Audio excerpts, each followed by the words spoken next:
நேற்று வீடியோவோட கண்டினியூஷன் தான் இது. திரௌபதி அம்மன் வேஷம் போடுறதுக்காக தான் கூப்பிட்டுருந்தாங்க. சப்பாத்தி, இட்லி, தோசைக்கெலாம் தொட்டுக்கிற மாதிரி பன்னீர் கிரேவி எப்படி பண்ணலான்னு பார்க்கலாமா? நான் வந்து செமி ட்ரை மாதிரி பண்ணியிருக்கேன். இதுலேயே கிரேவியாக கூட வந்துட்டு பண்ணிக்கலாம். ஒரு கடாயில் ஆயில் ஹீட் ஆனதுக்கப்புறம் சீரகம், 2லேருந்து 3 பல் பூண்டு, ஒரு பெரிய வெங்காயம் வந்து சேர்த்துருக்கேன்.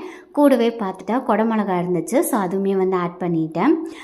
தக்காளி பார்த்துட்டிங்கன்னா நல்லா நீல வாக்கில் கட் பண்ணி ஒரு தக்காளி வந்து சேர்த்துருக்கேன். அடுத்து வந்து இஞ்சி பூண்டு பேஸ்ட் 1 ஸ்பூன் சேர்த்துட்டு நல்லா பச்சை வாசனை போகிற அளவுக்கு வதக்கினதுக்கப்புறம் ட்ரை இன்க்ரீடியன்ஸ் வந்து ஆட் பண்ணிக்கலாம். 1/4 ஸ்பூன் அளவுக்கு மஞ்சள் தூள், காரத்துக்கு ஏற்ற மாதிரி வரமிளகாத்தூள், 1 ஸ்பூன் தனியா பவுடர், 1 ஸ்பூன் கறி மசாலா தூள், இதெல்லாம் சேர்த்து நல்லா வதக்கினதுக்கப்புறம் பன்னீர் வந்து சேர்த்துக்கிறேன். பன்னீர் சீக்கிரம் குக் ஆயிரும். நல்லா வெந்ததுக்கப்புறம் கொஞ்சமாக பெப்பர் தூள், அதுக்கப்புறம் கொத்தமல்லி எல்லாம் தூவி இறக்கிடலாம். திரௌபதி அம்மன் கோயிலை கொடிக்கட்டினதுலேருந்தே மகாபாரத கதை படிப்பாங்க. ஃபைனல் டே அன்னைக்காக தான் வந்து திரௌபதி அம்மன் வேஷம் வந்து போட்டிருக்காங்க. 59 செகண்ட்ஸ்குள்ளார எல்லாமே எக்ஸ்பிளைன் பண்ணுறது கொஞ்சம் கஷ்டம். இதோட டீட்டெயில்ஸ் லாங் வீடியோவில் போஸ்ட் பண்ணுறேன்.